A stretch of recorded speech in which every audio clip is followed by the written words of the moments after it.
ओम नमः सिद्धेभ्यः ओम नमः सिद्धेभ्यः ओम नमः सिद्धेभ्यः। नमो अरिहन्तानं नमो सिद्धानं नमो आयर्यानं नमो उवज्जायानं नमो लोये सवसाहुनम्।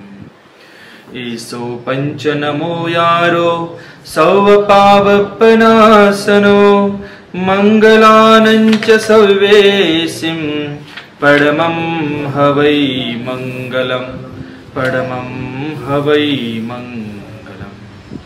नमोस्तु भगवन् द्वादशांग जिनवानि मतनो नमोस्तु आचार्य नमोस्तु नमोस्तु गुरुदेव नमोस्तु।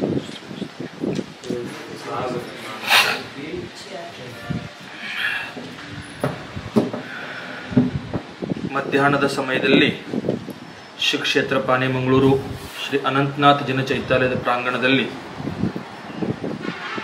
ಪಂಡಿತ್ ದೌಲತ್ ರಾಮ್ ಜಿ ವಿರಚಿತ ಛಹಡಾಲ ಅಂದರೆ 6 ಗುರಾನೆ ಅನ್ನುವಂಥ ಒಂದು ಗ್ರಂಥದ ಅಧ್ಯಯನ, 4ನೇ ಗುರಾನೆಗಳ ಅಧ್ಯಯನ ನಾವಿಲ್ಲಿ ಮಾಡ್ತಿದ್ದೇವೆ. ಈ 4ನೇ ಗುರಾನೆ ಅಧ್ಯಯನ ಮಾಡ್ತಾ ಇರುವಾಗ ಪಂಡಿತ್ ದೌಲತ್ ರಾಮ್ ಜಿಗಳು 3ನೇ ದೋಹಾದಲ್ಲಿ ಸಮ್ಯಕ್ ಜ್ಞಾನದ ಭೇದ ಏನಿದೆ ಅನ್ನುವಂಥ ವಿಷಯ ನಮಗಿಲ್ಲಿ ಇವತ್ತಿನ ದಿವಸ ಹೇಳೋರಿದ್ದಾರೆ. ನಿನ್ನೆ ಸಮ್ಯಕ್ ದರ್ಶನ ಹಾಗೂ ಸಮ್ಯಕ್ ಜ್ಞಾನದಲ್ಲಿರುವಂಥ ಅಂತರ ಹೇಳಿದ್ರು. ಇವತ್ತು ಸಮ್ಯಕ್ ಜ್ಞಾನದಲ್ಲಿರುವಂಥ ಭೇದಗಳನ್ನು ಇಲ್ಲಿ ನಮಗೆ ಹೇಳೋರಿದ್ದಾರೆ. तास भेद दो है परोक्ष पर तचति न माही मति श्रुत दोय परोक्ष अक्ष मनते उपजाई अवधि ज्ञान मन प्रय दो है देश प्रत्यक्षा द्रव्य क्षेत्र परिमाण लिए जाने जीय स्वच्छा। सम्यक ज्ञान के 2 भेद हैं. सम्यक ಜ್ಞಾನದಲ್ಲಿ ಎಷ್ಟು ಭೇದ ಮಾಡಿದ್ರು? 2 ಭೇದ ಮಾಡಿದ್ರು. ಅದು ಯಾವ್ಯಾವುದು? ಪರೋಕ್ಷ ಜ್ಞಾನ ಮತ್ತು ಪ್ರತ್ಯಕ್ಷ ಜ್ಞಾನ ಅಂತ. ಏನ್ ಹೇಳಿದ್ರಿ ಇಲ್ಲಿ? ಪರೋಕ್ಷ ಜ್ಞಾನ ಮತ್ತು ಪ್ರತ್ಯಕ್ಷ ಜ್ಞಾನ ಅಂತ ಹಿಂಗೆ 2 ಭೇದ ಮಾಡಿದ್ರು. उनमें से मति ज्ञान और श्रुत ज्ञान परोक्ष है. ಇದರಲ್ಲಿ ಸಮ್ಯಕ್ ಜ್ಞಾನದಲ್ಲಿ 2 ಭೇದ ಮಾಡಿ ಹೇಳ್ತಾ ಇರುವಾಗ ಒಂದು ಪರೋಕ್ಷ ಜ್ಞಾನ ಒಂದು ಪ್ರತ್ಯಕ್ಷ ಜ್ಞಾನ ಅಂತ 2 ಭೇದ ಮಾಡಿದ್ರು. ಅದರಲ್ಲಿ ಇದರಲ್ಲಿ ಮತಿ ಜ್ಞಾನ ಮತ್ತು ಶ್ರುತ ಜ್ಞಾನ ಇವೆರಡು ಜ್ಞಾನ ಏನಿದಾವ? ಪರೋಕ್ಷ ಜ್ಞಾನ ಇದಾವ. ಯಾವಿದಾವ? ಪರೋಕ್ಷ ಜ್ಞಾನ ಇದಾವ. ಇಂದ್ರಿಯ ಯಾಕಂತಂದ್ರೆ ಇಂದ್ರಿಯ ಹಾಗೂ ಮನಸ್ಸಿನ ಸಹಾಯತೆಯಿಂದ ವಸ್ತುವನ್ನು ತಿಳಿದುಕೊಳ್ಳುವ ಜ್ಞಾನ ಅದು ಮತಿ ಜ್ಞಾನ ಮತ್ತು ಶ್ರುತ ಜ್ಞಾನ. ಅದಕ್ಕೆ ಇವೆರಡು ಜ್ಞಾನ ಏನಿದಾವ? ಪರೋಕ್ಷ ಜ್ಞಾನ ಇದಾವ. तथा अवधि ज्ञान और मन पर्याय ज्ञान देश प्रत्यय है. अवधि ज्ञान ಮತ್ತು मन पर्याय ज्ञान ಇವೆರಡು ಏನಿದಾವ? प्रत्यक्ष ज्ञान देश प्रत्यक्ष ಅಂತ ಹೇಳ್ತಾರ. क्योंकि आत्मा इनके द्वारा प्रत्यक्ष रूपी द्रव्य और थोड़े क्षेत्र की बात को तथा काल भाव को जानता है. ಯಾಕಂತಂದ್ರೆ ಇದು ದೇಶ ಪ್ರತ್ಯಕ್ಷ ಅಂತ ಯಾಕೆ ಹೇಳಿದ್ರ ಅಂತಂದ್ರ ಸಕಲ ಪ್ರತ್ಯಕ್ಷ ಹೇಳಿಲ್ಲ ಇಲ್ಲಿ. ಸಕಲ ಪ್ರತ್ಯಕ್ಷ ಅಂದ್ರೆ ಸಂಪೂರ್ಣ ಪ್ರತ್ಯಕ್ಷ ಅಂತ ಹೇಳಿಲ್ಲ ಅವರು, ದೇಶ ಪ್ರತ್ಯಕ್ಷ ಅಂತ ಹೇಳಿದ್ರು. ದೇಶ ಅಂದ್ರೆ ಸ್ವಲ್ಪ, ಸಂಪೂರ್ಣ ಇಲ್ಲ ಅಲ್ಲಿ. ಮನೋಪ್ರಯ ಜ್ಞಾನ ಮತ್ತು ಅವಧಿ ಜ್ಞಾನ ಏನಿದಾವ ದೇಶ ಪ್ರತ್ಯಕ್ಷ ಜ್ಞಾನ ಇದಾವ ಅಂತ ಹೇಳ್ತಾರ. ಹೇಗೆ? ಯಾಕಂತಂದ್ರೆ ಆತ್ಮ ಇನ್ಕೆ ದ್ವಾರ ಆತ್ಮ ಈ ಮನೋಪ್ರಯ ಜ್ಞಾನ ಮತ್ತು ಅವಧಿ ಜ್ಞಾನದಿಂದ ಪ್ರತ್ಯಕ್ಷ ರೂಪಿ ದ್ರವ್ಯ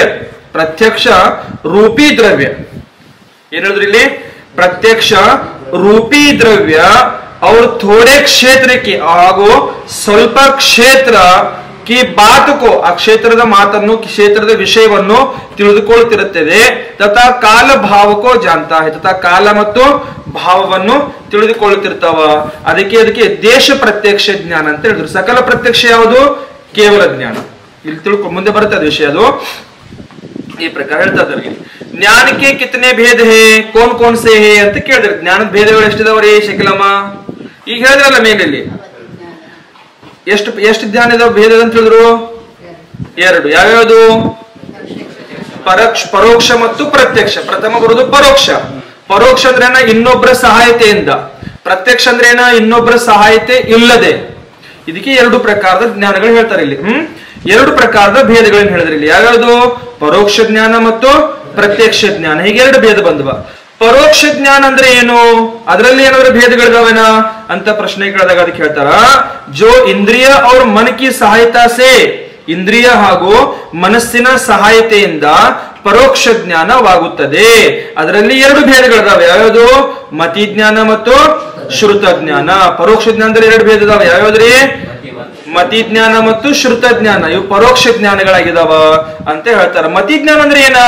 ಮತಿ ಜ್ಞಾನ ಅಂತಂದ್ರೆ ಏನಂತ ಕೇಳಿದಾಗ ಹೇಳ್ತಾರೆ ಇಲ್ಲಿ, ಮತಿ ಜ್ಞಾನಾವರಣ ಕರ್ಮ और वीर्यांतराय के क्षोभ से ಮತಿ ಜ್ಞಾನಾವರಣ ಕರ್ಮದು ಹಾಗೂ ವೀರ್ಯಾಂತರಾಯ ಕರ್ಮದ ಕ್ಷೋಭ ಕ್ಷಮದಿಂದ ಇಂದ್ರಿಯ ಹಾಗೂ ಮನಸ್ಸಿನ ಸಹಾಯತೆಯಿಂದ, ಇಂದ್ರಿಯ ಮತ್ತು ಮನಸ್ಸಿನ ಸಹಾಯತೆಯಿಂದ ಜೋ ಪದಾರ್ಥಕ್ಕೋ ಜಾನ್ತಾ ಹೈ, ಏನು ಪದಾರ್ಥಗಳನ್ನ ತಿಳ್ಕೊಳ್ತೀವಿ ಅದಕ್ಕೆ ಮತಿ ಜ್ಞಾನ ಅಂತ ಹೇಳ್ತಾರ. ಇಂದ್ರಿಯ ಮತ್ತು ಮನಸ್ಸಿನ ಸಹಾಯತೆಯಿಂದ ತಿಳ್ಕೊಳ್ಳುವಂತ ಜ್ಞಾನಿಗೆ ಏನಂತ ಹೇಳ್ತಾರ? ಮತಿ ಜ್ಞಾನ ಅಂತ ಹೇಳ್ತಾರೆ ಇಲ್ಲಿ. ಉಸ್ಕೆ ಭೇದ 5 है. ಭೇದ ಎಷ್ಟಿದಾವ? ಮತಿ ಜ್ಞಾನದಲ್ಲಿ ಭೇದಗಳು ಎಷ್ಟು ಕೊಟ್ಟರು? 5 ಭೇದಗಳನ್ನ ಕೊಟ್ಟರು. ಯಾವ್ಯಾವುದು? ಸ್ಮೃತಿ, ಪ್ರತ್ಯಭಿಜ್ಞಾನ, ತರ್ಕ, ಅನುಮಾನ ಮತ್ತು ಆಗಮ. ಹೀಗೆ 5 ಭೇದ ಕೊಟ್ರು. ಯಾವ್ಯಾವುದು?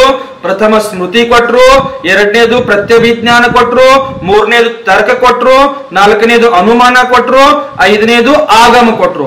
ಹೀಗೆ 5 ಪ್ರಕಾರದ ಭೇದಗಳನ್ನ ಹೇಳಿರಲಿ. ಇಲ್ಲಿ ಪ್ರಥಮ ಹೇಳೋದು ಸ್ಮೃತಿ. ಸ್ಮೃತಿ ಹೇಳ್ತಾ ಇರುವಾಗ ಏನ್ ಹೇಳ್ತಾರ? पहले अनुभव किए हुए विषय के याद करने को स्मृति कहते हैं. ಏನ್ ಹೇಳಿದ್ರಲ್ಲಿ? पहले अनुभव किए हुए विषय को, ನಾವು ಹಿಂದೆ ಎಲ್ಲರ ನೋಡಿದೀವಿ, ಹಿಂದೆ ಎಲ್ಲಾದ್ರ ನೋಡಿದೀವಿ. ಈಗ ಅವ್ರು ಬಂದ್ರು, ಅವ್ರನ್ನ ಎಲ್ಲಿ ನೋಡಿದೀವಿ? ಹಿಂದೆ ಅವ್ರು ನಮಸ್ತು ಮಾಡಿದ್ರು, ಹೋದ್ರು, ದರ್ಶನ ಮಾಡಿದ್ರು, ಬಂದು ಕೂತ್ಕೊಂಡ್ರು.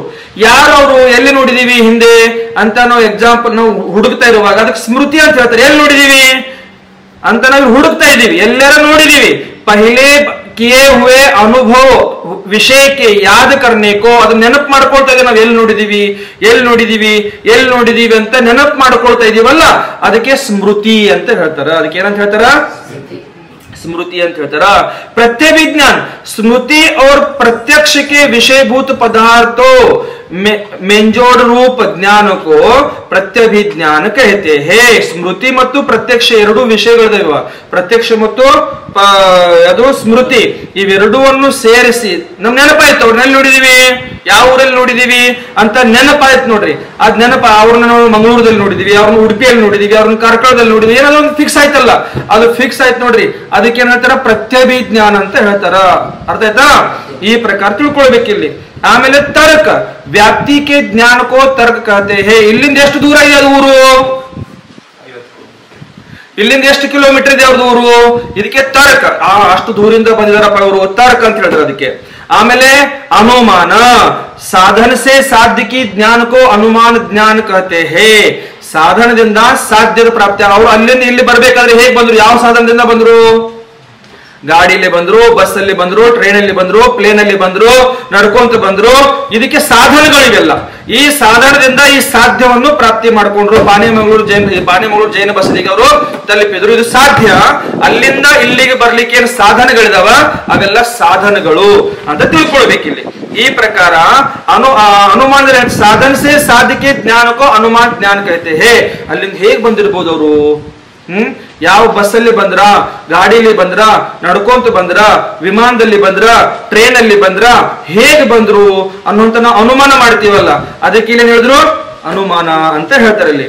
ಆಮೇಲೆ ಆಗಮ್, ಆಪ್ತ ಕೆ ವಚನ ಸೆ ಉತ್ಪನ್ನ ಹುವೆ ಪದಾರ್ಥ ಕೆ ಜ್ಞಾನ ಕೋ ಆಗಮ್ ಪ್ರಮಾಣ ಕಹತೆ ಹೇ. ಆಗಮ್ ಅಂದ್ರೇನ? ಆಪ್ತ. ಆಪ್ತ ಯಾರು? ಆಪ್ತ ಯಾರು ಹೇಳ್ರಿ? ಆಪ್ತರು ಯಾರು ನಿಮಗೆ ಹೇಳ್ರಿ? ನಿಮ್ಗೆ ಯಾರು ಆಪ್ತರು? ಜೈಕಿರ್ತೇನ ಅವ್ರಿಗೆ ಕೇವಲಿ ಭಗವಂತರಂದ್ರೆ. ನಿಮ್ಗೆ ಯಾರು ಆಪ್ತರಂದ್ರೆ? ಯಾರು ನಿಮಗೆ? ಇವರಿಗೆ ಆಪ್ತರಂದ್ರೆ ಆತ್ಮ ಅಂತ ಹೇಳಿದ್ರು. ನಿಮಗೆ ಆತ್ಮ ಅಂತ ಹೇಳಿದ್ರು. ನಿಮಗೆ ಭಗವಂತ ಅಂತ ಹೇಳಿದ್ರು. ನಿಮಗೆ ಹೇಳಿ, ನಿಮಗೆ ಯಾರು ಆಪ್ತರು? ಹತ್ತಿರ ಇರೋರು, ಸಗೆ ಸಂಬಂಧಿಗಳು, ಹೌದಲ್ಲ? ಇವ್ರು ನಿಮಗೆ ಆಪ್ತರು. ನಿಮ್ಗೆ ಯಾರ ಅಂದ್ರೆ? ನಿಮ್ಗೆ ಯಾರು ಆಪ್ತರು? ಸಂಬಂಧಿಗಳು ಆಪ್ತರು. ನಿಮಗೆ ಯಾರಂದ್ರು? ನಿಮಗೂ ಸಂಬಂಧಿಗಳ ಆಪ್ತರು, ಹೌದಲ್ಲ? ನಾವು ಹೇಳೋದಿಲ್ಲ ಆಪ್ತರು ಆಪ್ತರು ಆಪ್ತರ ಅಂತ ಶಬ್ದ ಬರ್ತಾ ಇರ್ತಾವ ಶಾಸ್ತ್ರದಲ್ಲಿ. ಆಪ್ತ ಆಪ್ತ ಆಪ್ತ ಅಂತ ಶಬ್ದ ಬರ್ತಿರ್ತಾವ. ಆಪ್ತ ಅಂದ್ರೆ ಯಾರು? ಆತ್ಮ ಅಲ್ಲ. ಆಪ್ತ ಅಂದ್ರೆ ಯಾರು? ಸಗೆ ಸಂಬಂಧಿಗಳಲ್ಲ. ಆಪ್ತ ಅಂದ್ರೆ ಕೇವಲಿ ಭಗವಂತರು, ಅರ್ಹಂತರು. ಇವ್ರು ನಮಗೆ ಯಾರ್ದಾರ? ಆಪ್ತರಿದ್ದಾರೆ. ಯಾಕೆ ಆಪ್ತರಿದ್ದಾರೆ ಅವರು? ಯಾಕಿದ್ದಾರೆ ಅಂತಂದ್ರೆ ಅವರು ಹೇಳಿರುವಂತ ವಚನಗಳನ್ನ, ಅವ್ರು ಹೇಳಿರುವಂತ ಜ್ಞಾನಗಳನ್ನ, ಅವ್ರು ಹೇಳುವಂತ ವಾಣಿಗಳನ್ನ ನಾವೇನ್ ಮಾಡ್ತಾ ಇದ್ದೀವಿ? ಆ ವಾಣಿಯನ್ನು ನಾವು ಸ್ವೀಕಾರ ಮಾಡ್ಕೊಂಡಿದ್ದೀವಿ. ಅವರು ಉಪದೇಶ ಕೊಟ್ಟಿರುವಂತ ಮಾರ್ಗ, ತೋರಿಸಿರುವಂತ ಮಾರ್ಗ ಮೇಲೆ ನಾವು ನಡೀತಿದೀವಿ ಅಂತಂದ್ರೆ ನಮಗೂ ಕೂಡ ಮೋಕ್ಷ ಸಿಕ್ಕೇ ಸಿಗತ್ತೆ. ಅದಕ್ಕೆ ಅವ್ರು ನಮ್ಗೆ ಯಾರ್ದಾರ? ಆಪ್ತರಿದ್ದಾರೆ. ಅದಕ್ಕೆ ನಮ್ಗೆ ಅವ್ರು ಯಾರ್ದಾರ? ಮಿತ್ರರಿದ್ದಾರೆ. ಅದಕ್ಕೆ ನನಗೆ ಅವರು ಹಿತೇಶಿ ಇದ್ದಾರೆ ಅಂತ ತಿಳ್ಕೊಳ್ಬೇಕಿಲ್ಲ. ಅರ್ಥ ಆಯ್ತಾ? ಆಪ್ತರಂದ್ರೆ ಸಗೆ ಸಂಬಂಧಿ ಅಲ್ಲ. ಆಪ್ತರಂದ್ರೆ ಸಗೆ ಸಂಬಂಧಿ ಆತ್ಮ ಅಲ್ಲ. ಆತ್ಮ ಕೂಡ ನಿಮಗೆ ದಾರಿ ತೋರಿಸಲ್ಲ. ದಾರಿ ತೋರಿಸೋದು ಯಾರು? ಗುರುಗಳು. ದಾರಿ ತೋರಿಸೋದು ಯಾರು ನಿಮಗೆ? ಗುರುಗಳು. ಅರ್ಹಂತರಿಗೆ ಸಹ ಒಂದು ಅಪೇಕ್ಷೆಯಿಂದ ಗುರು ಅಂತ ಹೇಳಿದಾರ. ಅರ್ಹಂತರಿಗೆ ಸಹ ಒಂದು ಅಪೇಕ್ಷೆಯಿಂದ ಗುರು ಅಂತ ಹೇಳಿದ್ದಾರೆ. ಹೇಗೆ? ಯಾವ ರೀತಿ ಗಂಧರ್ವರಿಗೆ ಗುರು ಮಹಾವೀರರಿದ್ರು. ಗೌತಮ್ ಗಂಧರ್ವರಿಗೆ ಗುರು ಯಾರಿದ್ರು? ಮಹಾವೀರ ಭಗವಂತರಿದ್ರು. ಆ ಗೌತಮ್ ಗಂಧರ್ವರಿಗೆ ಗುರು ಇರೋದು ಭಗವಂತರು. ಅದಕ್ಕೆ ಆ ಭಗವಂತರಿಗೆ, ಅರ್ಹಂತರಿಗೆ ಸಹ ಗುರು ಅಂತ ಪದ ಹೇಳಕ್ಕೆ ಏನ್ ತಪ್ಪಾಗಲ್ಲ ಅಂತ ತಿಳ್ಕೊಳ್ಬೇಕಿಲ್ಲಿ. ಆ ರೀತಿ ಆಪ್ತಕ್ಕೆ ವಚನ ಸೆ ಉತ್ಪನ್ನ ಹುವೆ ಪದಾರ್ಥಕ್ಕೆ ಜ್ಞಾನ. ಆ ಭಗವಂತ ಹೇಳಿರುವಂತ ವಚನಗಳಿಂದ ಉತ್ಪನ್ನ ಆಗುವಂತಹದ್ದು ಏನ ಪದಾರ್ಥ ಜ್ಞಾನ ಇದೆ. 9 ಪದಾರ್ಥಗಳು ಯಾವ್ಯಾವ್ರಿ? ಮನಶುದ್ಧಿ, ವಚನ ಶುದ್ಧಿ, ಈ ಪದಾರ್ಥ ನವವಿಧಿಗಳಂತ ಹೇಳ್ತಿರಲ್ಲ ಇವನ್ರಿ. ಮತ್ತೆ ಬೇರೆ ಏನಿದಾವ? ಜೀವ, ಅಜೀವ, ಆಶ್ರವ, ಬಂಧ, ಸಂವರ, ನಿರ್ಜರ, ಮೋಕ್ಷ, ಪುಣ್ಯ ಮತ್ತು ಪಾಪ. ಹೀಗೆ 9 ಪದಾರ್ಥಗಳು.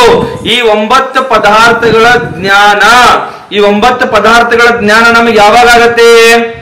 ಯಾವಾಗ ಆ ಭಗವಂತನ ವಾಣಿಯನ್ನು ಕೇಳ್ತೀವಿ, ಭಗವಂತನ ಜ್ಞಾನವನ್ನು, ಭಗವಂತ ಹೇಳಿರುವಂತ ಆ ಶಾಸ್ತ್ರ ಜಿನವಾಣಿಯನ್ನು ಓದ್ತೀವಿ. ಆ ಶಾಸ್ತ್ರ ಜಿನವಾಣಿ ಓದಿದಾಗ ಜೀವ ಅಂದ್ರೆ ಏನು, ಅಜೀವ ಅಂದ್ರೆ ಏನು, ಆಶ್ರವ ಅಂದ್ರೆ ಏನು, ಈ ಪದಾರ್ಥಗಳ ಬಗ್ಗೆ ಜ್ಞಾನ ಆಗುತ್ತದೆ. ಆ ಜ್ಞಾನಕ್ಕೆ ಆಗಮ್ ಪ್ರಮಾಣ ಅಂತ ಹೇಳಿದ್ರು. ಏನ್ ಹೇಳಿದ್ರು? ಆಗಮ್ ಪ್ರಮಾಣ. ಆ ಗಮ್ ಅಂದ್ರೆ ಆಪ್ತ. ಆಪ್ತ ಹೇಳಿರುವಂತ ಮಾರ್ಗ, ಆಪ್ತ ಹೇಳಿಕೊಟ್ಟಿರುವಂತ ಜ್ಞಾನ, ಅದಕ್ಕೆ ಆಗಮ ಅಂತ ಇಲ್ಲಿ ಹೇಳ್ತಾರೆ. ಅರ್ಥ ಆಯ್ತಿದ್ದು? ನೀವು 5 ಪ್ರಕಾರದ ಮತಿಜ್ಞಾನದ ಭೇದಗಳನ್ನ ಹೇಳಿದ್ರಲ್ಲಿ. ಮತಿಜ್ಞಾನಕ್ಕೆ 4 ಭೇದ ಕೋನ್ ಸೇ ಹೇ. ಇನ್ನು ಮತಿಜ್ಞಾನದಲ್ಲಿ ಮತ್ತೆ 4 ಭೇದಗಳು ಹೇಳ್ತಿದ್ದಾರೆ. ಈಗ ಜೈ ಕೀರ್ತನ ಮತಿಜ್ಞಾನದಲ್ಲಿ ಮತ್ತೆ 4 ಭೇದಗಳನ್ನ ಹೇಳ್ತಾ ಇದ್ದಾರೆ. ಯಾವ್ಯಾವ್ದು? ಮತಿಜ್ಞಾನದಲ್ಲಿ 4 ಭೇದಗಳನ್ನ ಹೇಳ್ತಾ ಇರೋದು ಯಾವ್ಯಾವ್ದು ಅಂತಂದ್ರೆ ಅವಗ್ರಹ, ಇಹ, ಅವಾಯ, ಧಾರಣ. ತತ್ವಾರ್ಥ ಸೂತ್ರದಲ್ಲಿ ಇದ್ರ ಬಗ್ಗೆ ಬಹಳ ಒಳ್ಳೆ ವಿಶ್ಲೇಷಣೆ ಕೊಟ್ಟು ಹೇಳಿದಾರೆ. ತತ್ವಾರ್ಥ ಸೂತ್ರ ಓದ್ತಿರುವಾಗ ಇದ್ರೆಲ್ಲ ಹೇಳ್ತಾರೆ. ಅವಗ್ರಹ, ಇಹ, ಅವಾಯ, ಧಾರಣ ಸೂತ್ರ ಕೂಡ ಇದೆ ಅದರದು. ಈ ಇಷ್ಟು ಒಳ್ಳೆ ವಿಷಯ ಜ್ಞಾನದ ಬಗ್ಗೆ ಹೇಳಿದ್ರಲ್ಲಿ ಖುಷಿ ಆಗತ್ತೆ ಅಂತ ತಿಳ್ಕೊಳ್ಳುವಾಗ, ಇಲ್ಲಿ ಅವಗ್ರಹ ಅಂದ್ರೆ ಏನು ಅಂತ ಬಂದಾಗ ಅವಗ್ರಹದಲ್ಲಿ 2 ಬರ್ತಾವ. ಮತ್ತೆ ಅವಗ್ರಹದಲ್ಲಿ ಎಷ್ಟು ಬರ್ತಾವ? ಮತ್ತೆ 2 ಬರ್ತಾವ. ಯಾವ್ದು? ಅವಗ್ರಹದಲ್ಲಿ ಅರ್ಥಾವಗ್ರಹ ಮತ್ತು ವ್ಯಂಜನಾವಗ್ರಹ ಅಂತ ಮತ್ತೆ 2 ಬರ್ತಾವಲ್ಲಿ. ಅವಗ್ರಹ ಜ್ಞಾನ ಅಂದ್ರೆ ಏನು? देखने के बाद शुक्ल कृष्ण आदि का ज्ञान होना, भेद 2 है. ನೋಡಿದ ನಂತರ, ಯಾರನ್ನು ನೋಡಿದ ನಂತರ? ಚಂದ್ರನನ್ನು ನೋಡಿದ ನಂತರ ಇದು ಶುಕ್ಲ ಪಕ್ಷ ನಡೀತಾ ಇದೆಯೋ ಅಥವಾ ಕೃಷ್ಣ ಪಕ್ಷ ನಡೀತಾ ಇದೆಯೋ ಅಂತ ಗೊತ್ತಾಗುತ್ತೆ ಚಂದ್ರನ್ ನೋಡಿದ ನಂತರ. ಯಾಕೆ? ಕಡಿಮೆ ಆಗ್ತಾ ಆಗ್ತಾ ಆಗ್ತಾ ಆಗ್ತಾ ಹೋಗ್ತಿದ್ರೆ ಅಂದ್ರೆ ಏನದು? ಶುಕ್ಲ ಪಕ್ಷ. ಬೆಳಕು ಕೃಷ್ಣ ಪಕ್ಷನಾ? ಜೈ. ಎಷ್ಟು ಗಮನ ಎಷ್ಟಿದೆ ನೋಡ್ಬೇಕಂದು ನಿಮ್ದು. ಕಡಿಮೆ ಆಗ್ತಾ ಆಗ್ತಾ ಇರೋದಂದ್ರೆ ಏನ? ಕೃಷ್ಣ ಪಕ್ಷ. ಮತ್ತು ಚಂದ್ರ ಬೆಳಕು ಅಂತ ಹೋಗ್ತಾ ಇದ್ದಾನಂದ್ರೆ ಏನ? ಅದು ಶುಕ್ಲ ಪಕ್ಷ. ಈ ಚಂದ್ರನ ನೋಡಿದಾಗ ನಮಗೆ ಪಕ್ಷದ ಜ್ಞಾನ ಆಗತ್ತೆ. ಕೃಷ್ಣ ಪಕ್ಷ ಇದೆಯೋ ಅಥವಾ ಶುಕ್ಲ ಪಕ್ಷ ನಡೀತಾ ಇದೆಯೋ ಅನ್ನೋಂಥ ಜ್ಞಾನ ಆಗತ್ತೆ. ಅದಕ್ಕೆ ಅವಗ್ರಹ ಅಂತ ಹೇಳಿದ್ರು ಇಲ್ಲಿ. ಅದಕ್ಕೆ ಏನಂದ್ರೆ ಹೇಳಿದ್ರು? ಅವಗ್ರಹ ಅಂತ ಹೇಳಿದ್ರು. ಅವಗ್ರಹದಲ್ಲಿ 2 ಭೇದ ಕೊಟ್ಟರು. ಯಾವ್ಯಾವುದು? ಅರ್ಥಾವಗ್ರಹ ಮತ್ತು ವ್ಯಂಜನಾವಗ್ರಹ. ವ್ಯಕ್ತ ಪ್ರಕಟ ಪದಾರ್ಥ ಕೆ ಜ್ಞಾನ ಕೋ ಅರ್ಥಾವಗ್ರಹ ಕಹತೆ ಹೇ. ವ್ಯಂಜನಾವಗ್ರಹದಲ್ಲಿ ಅವ್ಯಕ್ತ ಅಪ್ರಕಟ ಪದಾರ್ಥ ಕೆ ಜ್ಞಾನ ಕೋ ವ್ಯಂಜನಾವಗ್ರಹ ಕಹತೆ ಹೇ. ದೂರದಲ್ಲಿ ಏನೋ ಕಾಣಿಸ್ತಿದೆ, ಅಲ್ಲಿ ದೂರದಲ್ಲಿ ಏನೋ ಕಾಣಿಸ್ತಿದೆ, ಏನೋ ಗೊತ್ತಿಲ್ಲ, ಏನೋ ಬಿಳಿ ಬಿಳಿ ಆಕಾಶದಲ್ಲಿ ಹಾರ್ಕೋಂತ ಹೋಗ್ತಾ ಇದೆ. ಅದು ಏನಿರ್ಬೋದು? ಏನಿರ್ಬೋದು ಅದು?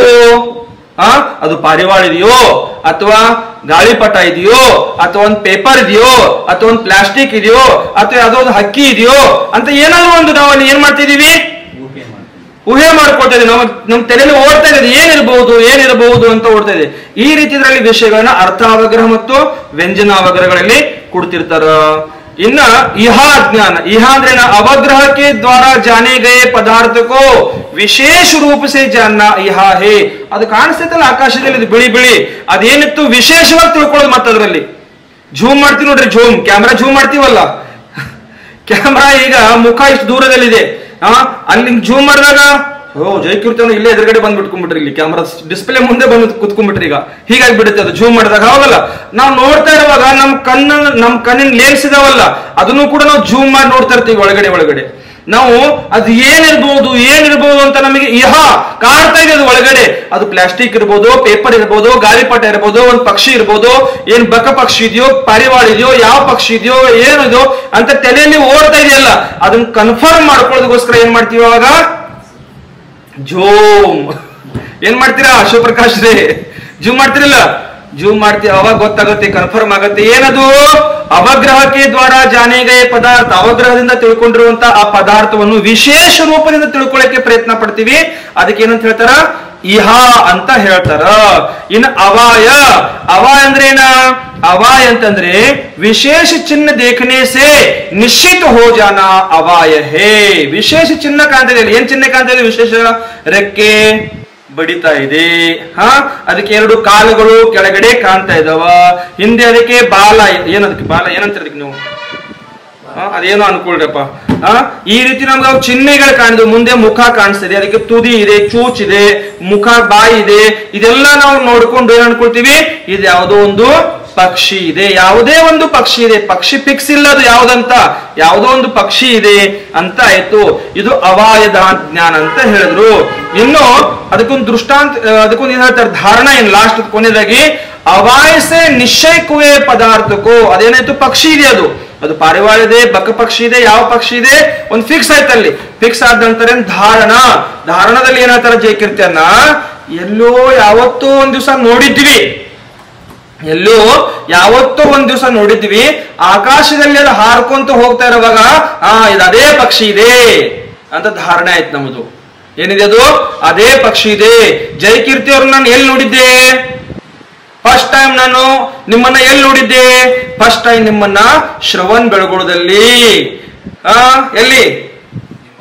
ನಮ್ಮೂರಂತ. ನಮ್ಮೂರಲ್ಲಿ ಬಂತು.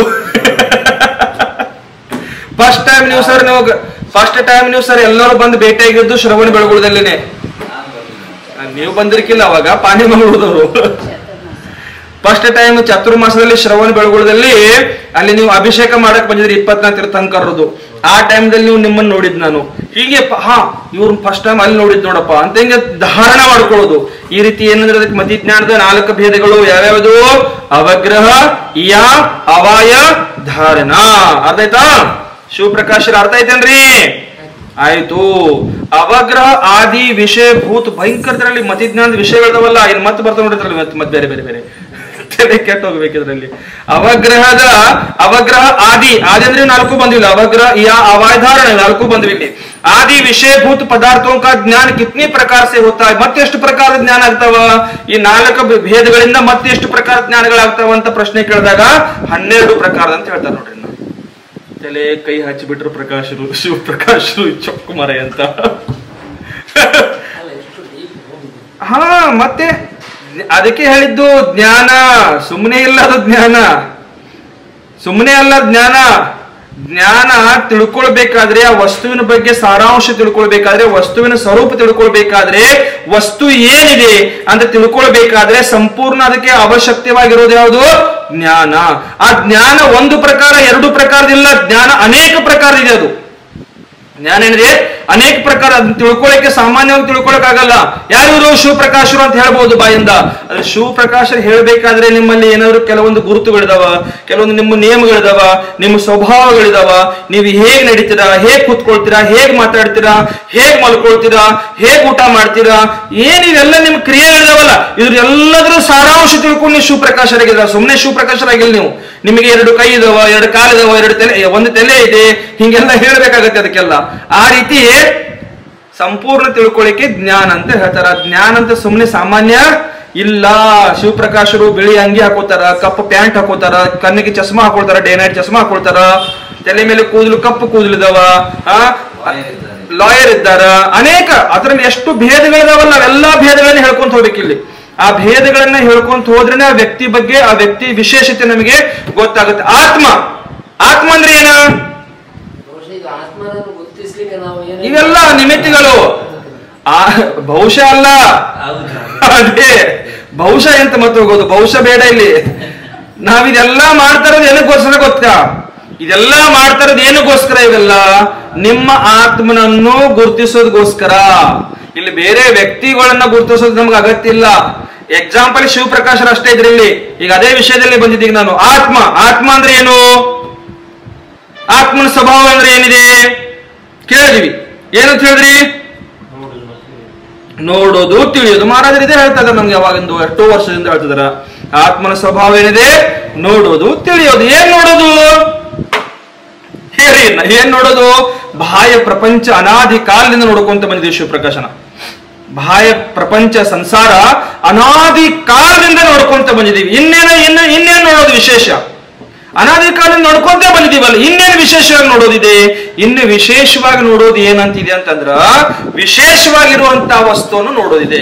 ಎಷ್ಟು ದಿವಸ ನಾವು ಅವಿಶೇಷ ವಸ್ತುಗಳನ್ನ ನೋಡ್ಕೊಂತ ಬಂದಿವಿ, ಯಾವುದೇ ವಿಶೇಷತೆ ಇಲ್ಲದ ವಸ್ತುಗಳನ್ನ ನೋಡ್ಕೊಂತ ಬಂದಿದ್ದೀವಿ ಅನಾದಿ ಕಾಲದಿಂದ. ನಾವು ಏನಿದೆ ಸಂಸಾರದಲ್ಲಿ ಅನಾದಿ ಕಾಲದಿಂದ ಪರದ್ರವ್ಯಗಳನ್ನ, ಪರ ಶರೀರಗಳನ್ನ, ಪರ ಪರ್ಯಾಯಗಳನ್ನ, ಪರ ಸ್ವರೂಪಗಳನ್ನ ನೋಡ್ಕೊಂತ ಬಂದಿದ್ದೀವಿ. ಸ್ವಸ್ವರೂಪವನ್ನು ನಾವು ಅನಾದಿ ಕಾಲದಿಂದ ಇನ್ನೂ ತನಕ ನೋಡಿಲ್ಲ.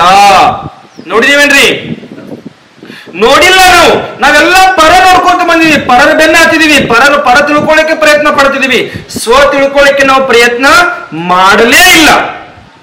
ಸ್ವ ತಿಳ್ಕೊಳ್ಳಿಕ್ಕೆ ಪ್ರಯತ್ನ ನಾವು ಮಾಡ್ಲೇ ಇಲ್ಲ. ಬರೇ ಪರ. ಅದು ಚೆನ್ನಾಗಿದೆ, ಇದು ಚೆನ್ನಾಗಿದೆ, ಅದು ಒಳ್ಳೇದಿದೆ, ಇದು ಒಳ್ಳೇದಿದೆ, ಅದನ್ನ ತರಬೇಕು, ಇದನ್ನ ತರಬೇಕು, ಅದನ್ನ ಇಟ್ಕೊಳ್ಬೇಕು, ಅಲ್ಲಿ ಹೋಗ್ಬೇಕು, ಇಲ್ಲಿ ಹೋಗ್ಬೇಕು, ಅಲ್ಲಿಂದ ತರಬೇಕು, ಇಲ್ಲಿಂದ ತರಬೇಕು, ಆ ಊರಿಗೆ ಹೋಗ್ಬೇಕು, ಈ ಊರಿಗೆ ಹೋಗ್ಬೇಕು, ಆ ದೇಶಕ್ಕೆ ಹೋಗ್ಬೇಕು, ಈ ದೇಶಕ್ಕೆ ಹೋಗ್ಬೇಕು, ಆ ಗಾಡಿಯಲ್ಲಿ ಕುತ್ಕೊಳ್ಬೇಕು, ಈ ಗಾಡಿಯಲ್ಲಿ ಕುತ್ಕೊಳ್ಬೇಕು, ಅದು ದೊಡ್ಡ ಮೊಬೈಲ್ ತರಬೇಕು, 1 ಲಕ್ಷದ 2 ಲಕ್ಷದ 4 ಲಕ್ಷದ ಮೊಬೈಲ್ ತರಬೇಕು, 20-25 ಲಕ್ಷದ ಗಾಡಿ ತಗೋಬೇಕು. ಯಾವ್ದು ಆಡಿಯೋ, ಯಾವ್ದದು ಓಡಿ ಯಾವ್ದು, ಎಲ್ಲಿ ಓಡಿಗಳು ಅಂತ ಗೊತ್ತಿಲ್ಲ, ಅಂತ ಗೊತ್ತಿಲ್ಲ. ಇವೆಲ್ಲ ಇತರಲ್ಲೇನೆ ಹೋದ್ವಿ ನಾವು, ಪರರಲ್ಲೇನೆ ಹೋದ್ವಿ. ಸ್ವದಲ್ಲಿ ಯಾವಾಗ ಹೋದ್ವಿ? ಆ ಓಡಿ 20-25 ಲಕ್ಷ ಕೋಟಿ ರೂಪಾಯಿ ಕೊಟ್ಟು ಕೊಡುವಂತ ಓಡಿಕ್ಕಿಂತ ಒರಿಜಿನಲ್ ಓಡಿ ನಮ್ಮ ಹತ್ರ ಇದೆ. ಯಾವ್ದದು? ಆತ್ಮ. ಆ ಆತ್ಮ ತಿಳ್ಕೊಳಕ್ಕೆ ನೋಡಿಲ್ಲ ನಾವು. ಆತ್ಮನ ಸ್ವರೂಪವನ್ನು ತಿಳ್ಕೊಳಕ್ಕೆ ಪ್ರಯತ್ನ ಪಟ್ಟಿಲ್ಲ ನಾವು. ಬರೇ ಪ್ರಯತ್ನ ಪಟ್ಟಿದೀವಿ, ಬಾಹ್ಯ ವಸ್ತುಗಳಿಗೆ ಆಕರ್ಷಿತ ಆಗಿದ್ದೀವಿ, ಬಾಹ್ಯ ವಸ್ತುಗಳ ಸ್ವರೂಪವನ್ನು ತಿಳ್ಕೊಳ್ಳಕ್ಕೆ ಪ್ರಯತ್ನ ಪಡ್ತಿದೀವಿ. ಬಾಹ್ಯ ವಸ್ತು ಎಷ್ಟು ಸುಂದರವಾಗಿದೆ, ಎಷ್ಟು ಬಲಿಷ್ಠವಾಗಿದೆ, ಎಷ್ಟು ಶಕ್ತಿಶಾಲಿಯಾಗಿದೆ, ಎಷ್ಟು ವೇಟ್ ಇದೆ, ಎಷ್ಟು ಸೂಕ್ಷ್ಮವಾಗಿದೆ, ಎಷ್ಟು ಮೃದು ಇದೆ, ಎಷ್ಟು ಕೋಮಲ ಇದೆ, ಎಷ್ಟು ಒಳ್ಳೆ ರುಚಿಕರ ಇದೆ ಅನ್ನಂತ ಬರೇ ಬಾಹ್ಯ ಪದಾರ್ಥದಲ್ಲಿ ನಾವು ನಮ್ಮ ತಲೆ ಹಾಳು ಮಾಡ್ಕೊಂಡಿವಿ. ಸ್ವ ಪದಾರ್ಥಕ್ಕೆ ನಾವು ಹೋಗಲೇ, ಸ್ವ ಪದಾರ್ಥಕ್ಕೆ ಹೋಗದೇ ಇದ್ದರೆ, ಸ್ವದ ಸ್ವರೂಪ, ಸ್ವಲಕ್ಷಣ ನಮಗೆ ಯಾವತ್ತೂ ತಿಳಿಲಿಕ್ಕೆ ಸಾಧ್ಯ ಇಲ್ಲ. ಬರೇ ಪರದಲ್ಲಿದ್ದೀವಿ ನಾವು, ಬರೇ ಪರದಲ್ಲಿದ್ದೀವಿ. ನಮ್ಮಲ್ಲಿರುವಂತ ಆತ್ಮನ ರುಚಿ ಇದೆಯಲ್ಲ, ಆ ರುಚಿ ಕೊಳತು ಹೋಗಿದ್ದು ಉಪ್ಪಿನಕಾಯಿದಲ್ಲಿ ಸಹ ಇಲ್ಲ. ನಮ್ಮ ಆತ್ಮನ ರುಚಿ ಉಪ್ಪಿನಕಾಯಿದಲ್ಲಿ ಇದೆಯೇನ್ರಿ? ಉಪ್ಪಿನಕಾಯಿ ಬರೇ ನಾಲಿಗೆಗೆ ರುಚಿ ಕೊಡಬಹುದು, ಉಪ್ಪಿನಕಾಯಿ ಬರೇ ಬಾಯಿಗೆ ರುಚಿ ಕೊಡಬಹುದು. ಗಯಾ ಘಾಟಿ ಹುವಾ ಮಾಟಿ. ಏನ್ ಹೇಳ್ತೀರಿ ಸನ್ಮತ್ ಸಾಗರ್ ಮಹಾರಾಜರು? ನಮ್ಗೆ ಗೊತ್ತಾ? ಗಯಾ ಘಾಟಿ ಇದು ಇದೆಯಲ್ಲ, ಇದು ಗಂಟ್ಲು, ಇದಕ್ಕೆ ಘಾಟ್ ಅಂತ ಹೇಳ್ತಿರು, ಘಾಟಿ ಅಂತ ಹೇಳ್ತಿರು. ಘಾಟಿ ಅಂದ್ರೆ ಏನ? ನಿಮ್ಮದು ಅಗುಂಬೆ ಘಾಟ್ ಇದೆಯಲ್ಲ, ಅಗುಂಬೆ ಘಾಟ, ಶಿರಾಡಿ ಘಾಟ, ಇದ್ಯಾವುದು ಚಾರ್ಮಾಡಿ ಘಾಟ, ಇವೆಲ್ಲ ಘಾಟ್ಗಳಿದಾವಲ್ಲ. ಈಗ ಇದು ಘಾಟ್, ಇದು ಗಯಾ ಘಾಟಿ. ಇಲ್ಲಿಂದ ಕೆಳಗಡೆ ಇಳಿತು, ಅದು ಹುವಾಕ್ಯ ಮಾಟಿ, ಮಣ್ಣೈತೆ ಅದು. ಆ ನಾಲಿಗೆ ಮೇಲೆ ಇರುವ ತನಕ ನಿಮಗೆ ಸುಖ ಕೊಡ್ತಾ ಇದೆ. ಅದು ನಾಲಿಗೆಯಿಂದ ಇಲ್ಲಿ ಸ್ವಲ್ಪ ಕೆಳಗಿಳಿದ್ರೆ ಮಣ್ಣೆ. ಅದು ಮಣ್ಣಾಗುವಂತ ಒಂದು ರುಚಿಕರ ವಸ್ತುಗೋಸ್ಕರ, ಆ ಪದಾರ್ಥದಗೋಸ್ಕರ ನನ್ನ ಸಂಪೂರ್ಣ ಸ್ವರೂಪವನ್ನು ನಾನು ಕಳ್ಕೊಂಡ್ಬಿಟ್ಟಿದ್ದೀನಿ. ನನ್ನ ಸಂಪೂರ್ಣ ಸ್ವರೂಪ ನಾನು ಕಳ್ಕೊಂಡ್ಬಿಟ್ಟಿದ್ದೀನಿ. ಅದ್ರ ಕಡೆ ಗಮನ ಇಲ್ಲ, ಅದ್ರ ಕಡೆ ವಿಷಯ ಇಲ್ಲ, ಅದ್ರ ನಾನು ನೋಡ್ತಾ ಇಲ್ಲ, ಅದ್ರ ಸ್ವರೂಪ ತಿಳ್ಕೊಳ್ಳಿಕ್ ಪ್ರಯತ್ನ ಪಡ್ತಿಲ್ಲ, ಪುರುಷಾರ್ಥ ಇಲ್ಲ. ಇವೆಲ್ಲ ಇಲ್ಲದ ಕಾರಣದಿಂದ ಸಂಸಾರದಲ್ಲಿ ಪರಿಭ್ರಮಣ ಮಾಡ್ತಾ ಇದೀವಿ. ಇಲ್ಲಿ ಮತಿ ಜ್ಞಾನದ ವಿಷಯ ಹೇಳ್ತಾ ಇರೋದು ಶಿವಪ್ರಕಾಶರೇ, ಇದೆಲ್ಲ ಹೇಳ್ತಾ ಇರೋದು ನಿಮ್ಮ ಆತ್ಮನನ್ನ ತಿಳ್ಕೊಳ್ಳೋದಕ್ಕೋಸ್ಕರ.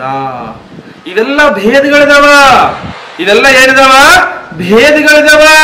ಈ ಭೇದಗಳಿಂದ ನಿಮ್ಮ ಆತ್ಮನನ್ನ ತಿಳ್ಕೊಳ್ಳಕ್ಕೆ ಪ್ರಯತ್ನ ಪಡಿ ಅಂತ ಹೇಳೋದು. ಪ್ರಥಮ ಮತಿ ಜ್ಞಾನ, ಶ್ರುತ ಜ್ಞಾನ ಹೇಳಿದಾಗ ಅದಕ್ಕೆ ಪರೋಕ್ಷ ಜ್ಞಾನ ಅಂತ ಹೇಳಿದ್ರು. ಪರೋಕ್ಷ ಜ್ಞಾನ ಅಂತ ಯಾಕೆ ಹೇಳಿದ್ರು? ಇಲ್ಲಿ 5 ಇಂದ್ರಿಯಗಳು, ಒಂದು ಮನಸ್ಸು, 5 ಇಂದ್ರಿಯಗಳು ಮತ್ತು ಒಂದು ಮನಸ್ಸು. ಈ ಇಂದ್ರಿಯ ಮತ್ತು ಮನಸ್ಸಿನ ಸಹಾಯತೆಯಿಂದ ಆಗುವಂತಹ ಜ್ಞಾನಕ್ಕೆ ಮತಿ ಜ್ಞಾನ ಮತ್ತು ಶ್ರುತ ಜ್ಞಾನ ಅಂತ ಹೇಳಿದ್ರು. ಮತಿ ಜ್ಞಾನ ಮತ್ತು ಶ್ರುತ ಜ್ಞಾನ ಅಂತ ಹೇಳಿದ್ರು. ಇವು ಇಂದ್ರಿಯ ಮತ್ತು ಮನಸ್ಸಿನ ಸಹಾಯತೆಯಿಂದ. ನಾವು ಇಂದ್ರಿಯದ ಮತ್ತು ಮನಸ್ಸಿನ ಸಹಾಯತೆ ಯಾವಾಗ ತಿಳ್ಕೊಂಡಿವಿ ಹೇಳ್ರಿ? ಯಾವ ವಿಷಯದಗೋಸ್ಕರ ಅದ್ರ ಉಪಯೋಗ ಮಾಡ್ಕೊಂಡಿವಿ ಹೇಳ್ರಿ? ಹೇಳ್ರಿ ಶಿವಪ್ರಕಾಶ್ರೇ. ನಿಮಗೆ ಇವತ್ತು ಕೋರ್ಟ್ ಇಂದ ಬರುವಾಗ ಒಂದು ಬ್ಯಾಗ್ ಸಿಕ್ತು. ನಿಮಗೆ ಏನ್ ಸಿಕ್ತು? ಬ್ಯಾಗ್ ಸಿಕ್ತು. ಬ್ಯಾಗಕ್ಕೆ ಯಾರು ಯಜಮಾನ್ ಅಂತಾನೆ ಗೊತ್ತಿಲ್ಲ. ಆ ಬ್ಯಾಗಕ್ಕೆ ಯಾರು ಯಜಮಾನ್ ಅಂತ ನಿಮಗೆ ಗೊತ್ತಿಲ್ಲ.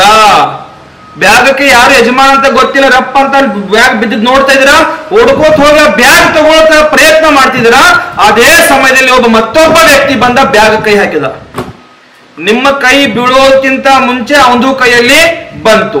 ಒಂದು ಬ್ಯಾಗ್ 2 ಜನ ವ್ಯಕ್ತಿಗಳು, ಒಂದು ಬ್ಯಾಗ 2 ಜನ ವ್ಯಕ್ತಿಗಳು. ಒಬ್ಬ ಕುಡುಕ ಇದ್ದಾನೆ, ದಿನ ಕುಡಿಯೋದು, ಹೊಡೆಯೋದು, ಬಡಿಯೋದು ಇದನ್ನೇ ಮಾಡ್ತಿರ್ತಾನ. ಒಬ್ಬ ಕ್ರೂರಿ ವ್ಯಕ್ತಿ ಇದಾನವ, ಮತ್ತು ಒಬ್ಬ ಒಳ್ಳೆ ಧರ್ಮಾತ್ಮ ವ್ಯಕ್ತಿ ಇದಾನ, ಶಿವಪ್ರಕಾಶ್ರಂತವ್ರು. 2 ಜನರ ದೃಷ್ಟಿ, 2 ಜನರ ಕೈ ಆ ಬ್ಯಾಗ್ ಮೇಲೆ ಬಂತು. ಬ್ಯಾಗ್ ಮೇಲೆ ಬಂದಾಗ ನೀವ್ 2 ಜನ ಈ ಬ್ಯಾಗ್ ನಂದು, ಈ ಬ್ಯಾಗ್ ನಂದು, ಈ ಬ್ಯಾಗ್ ನಿಂದಿದ್ರೆ ಏನದಕ್ಕೆ ಪ್ರೂಫ್ ಇದ್ರೆ ಹೇಳು ಅಂತ ನಾವಲ್ಲಿ ಜಗಳಾಡ್ತಾ ಇದೀವಿ.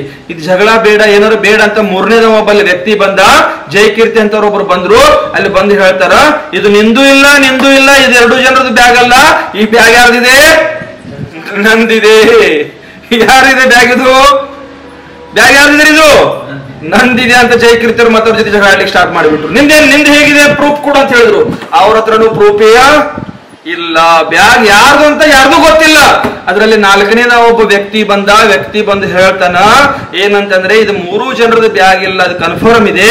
ಇದನ್ನ ಏನ್ ಮಾಡಿ 3 ಜನ ಅದಕ್ಕೆ ಏನ್ ಮಾಡ್ಕೊಳ್ಳಿ, ಪಾಲ ಮಾಡ್ಕೊಳ್ಳಿ. ಆ ಬ್ಯಾಗ್ದಲ್ಲಿರುವಂತ ವಸ್ತುಗಳನ್ನ, ದ್ರವ್ಯಗಳನ್ನ, ಪದಾರ್ಥಗಳನ್ನ ಏನ್ ಮಾಡ್ಕೊಳ್ಳಿ, ಪಾಲ ಮಾಡ್ಕೊಳ್ಳಿ, ಶೇರ್ ಮಾಡ್ಕೊಳ್ಳಿ ಅಂತ ಹೇಳಿದ್ರು.